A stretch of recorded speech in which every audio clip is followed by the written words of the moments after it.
미래를 보는 창, JTB. 안녕하세요. JTB입니다. 오늘은 2024년 연준의 핵심 정책 키워드에 대해서 알아보려고 합니다. 올해 연준에서 굉장히 중요한 정책적인 판단을 많이 할 텐데 거기서 우리가 어떤 것을 중요하게 봐야 되는지 그 부분에 대해서 말씀을 드릴 거고, 아마 투자를 하시는 분들은 오늘 내용을 꼭 숙지를 하시는 게 좋을 것 같다라는 판단을 하고 있습니다. 그럼 바로 이제 12월 FOMC 의사록을 통해서 2024년 어떤 것들이 중요한지를 유추를 해보도록 하겠습니다. 모두가 다 알고 있다시피 2024년에는 금리 인하 시작합니다. 이게 이번 의사록이 공개됐을 때도 이런 내용들이 나왔고요. 다만 금리 인하 시점은 특정하지 않았어요. 그런데 의사록에 실린 몇 개의 내용을 가지고 금리 인하를 언제쯤에 하겠구나라는 조금 신뢰도 높은 그런 예상들을 할 수 있는 어떤 코멘트가 나오지 않았나, 그렇게 저는 생각을 하고 있습니다. 요거는 제가 요 하단에 설명을 할 때 말씀을 드리도록 할게요. 그리고 지금 현재는 금리 고점 영역에 있다. 이것도 시장이 다 알고 있는 영역이고, 그리고 이제 일부 위원들이 QT 규모 축소 논의 필요성, 이거에 대해서 언급을 했거든요. 즉 금리 인하에 들어가기 전에 먼저 QT 규모를 축소를 해야 될 거예요, 분명히. 그래서 이게 순차적으로 아마 진행될 겁니다. 그래서 연준이 뭐 3월 달에 금리 인하를 할지 5월 달에 금리 인하를 할지 이거는 우리가 나중에 확인을 해보면 되겠지만, 일단 그거에 앞서서 먼저 QT 규모 축소, 요거는 먼저 진행할 가능성이 굉장히 크다. 그리고 QT 규모 축소가 실제로 나오게 되면은 시장에서는 이거를 굉장히 호재로 판단을 하겠죠. 왜냐하면 정말로 연준이 금리 인하 준비를 시작하는구나, 이렇게 인지를 할 거예요, 분명히. 그리고 이게 아무리 늦어도 3월 안에는 나올 거라고 저는 생각을 하거든요. 뭐 빨리 나오면은 1월에 나올 수도 있고요. 이게 QT 중단이 아니잖아요. QT 규모 축소입니다. 그래서 QT 규모 축소가 1월 FOMC에서도 나올 수 있고, 아무리 늦더라도 3월 달에는 무조건 나와야 됩니다. 시기상. 그렇게 볼 수 있을 것 같아요. 그리고 QT를 중단을 한다. 그거는 실제로 금리 인하를 시작하면서 진행할 가능성이 크고, 일단 그 전에 QT 규모부터 절반으로 축소할 가능성이, 이게 일단 빠르면 1월 FOMC 이번에 진행될 수도 있고 3월 달에 오픈할 수도 있다. 이렇게 좀 생각을 하고 있습니다.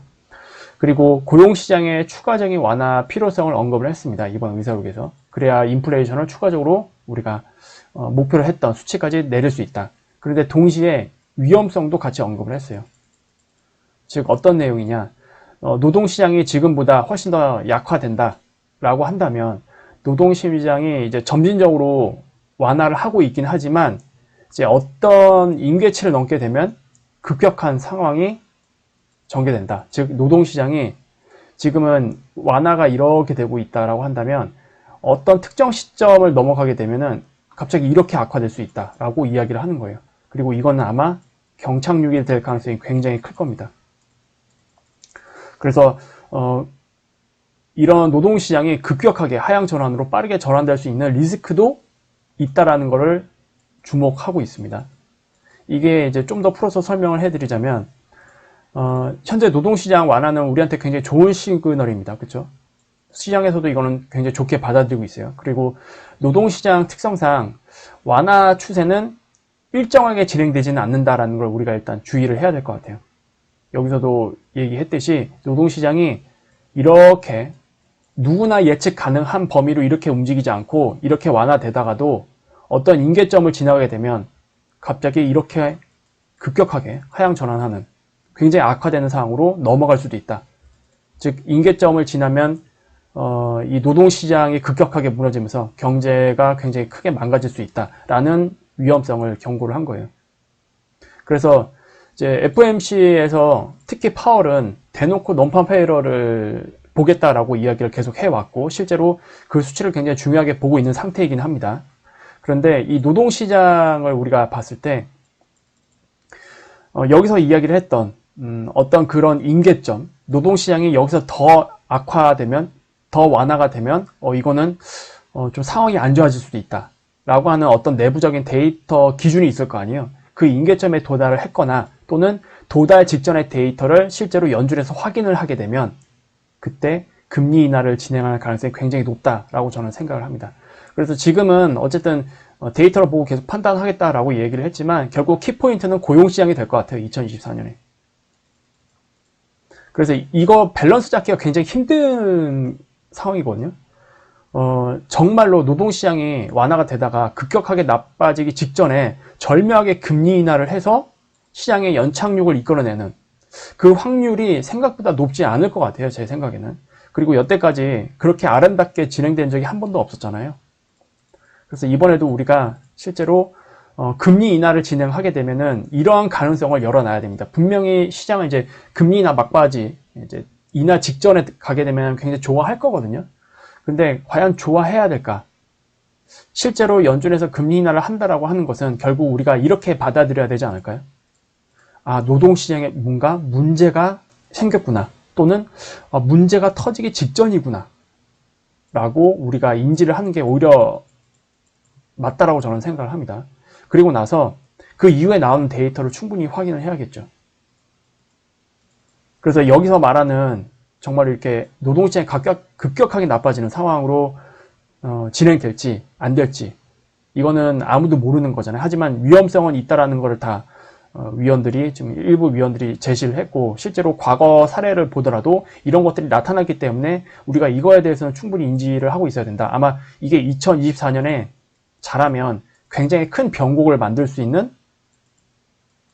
그런 상황이 되지 않을까라고 저는 생각을 하고 있어요. 그래서 올해 핵심 정책 키워드는 일단 뭐 금리 인하가 가장 중요하겠고 그 다음에 QT 규모 축소 그리고 정책 판단에 있어서 이 고용시장 이게 굉장히 중요하지 않을까. 요 세 개만 여러분들이 잊지 않고 계속 체크를 하셔도 시장에서 큰 실패를 보기는 힘들지 않을까 그렇게 생각을 하고 있습니다. 저도 이 부분에 대해서는 굉장히 좀 면밀히 볼 거거든요. 그리고 얘네들이 공개를 안 했잖아요. 과연 노동시장의 어떤 수치, 그러니까 논펌페이럴 기준으로 어떤 수치에 도달해야만 얘네들이 말하는 그런 임계점일까? 이거 아무도 모르거든요. 이거는 연준 내부에서만 알고 있을 텐데 우리는 그거를 이제 외부적으로 얘네들이 금리 인하를 했을 때 그 임계점에 도달했구나 또는 도달하기 직전이구나 뭐 요 정도로 우리가 간접적으로 인지를 할 수 있지 않을까 그렇게 생각을 하고 있습니다. 어쨌든 올해 굉장히 좀 큰 변동성을 만들 것 같아요.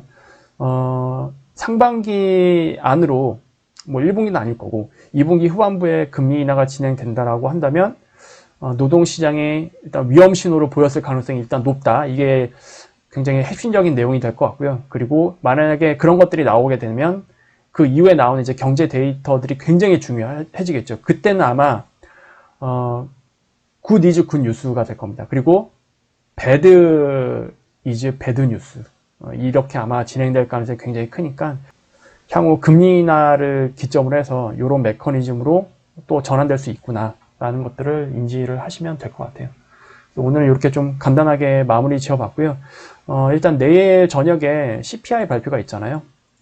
제가 이거를 지금 다시 한번 업데이트를 해보니까 크게 바뀐 건 없어요. 헤드라인 CPI는 클리브랜드 쪽에서는 3.3을 예상을 하고 있지만 지금 investing.com에서는 3.2를 예상을 하고 있거든요. 약간 좀 차이가 나죠. 그렇다고 해서 많이 차이 나는 거 아닙니다. 0.1 정도.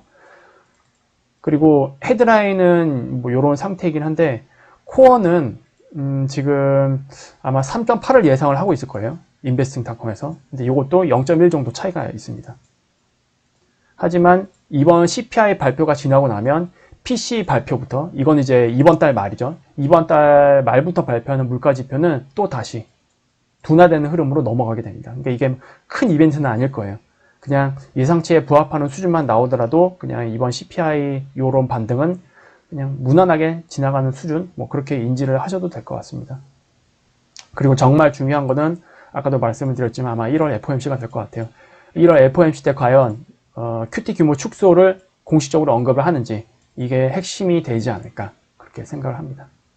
요거는 이제 나중에 또 FOMC 진행되면 자세히 제가 확인을 해서 공유를 해드리도록 하겠습니다. 오늘 이렇게 마무리 짓도록 하겠고요. 다음에 더 좋은 영상으로 찾아뵙도록 하겠습니다. 감사합니다.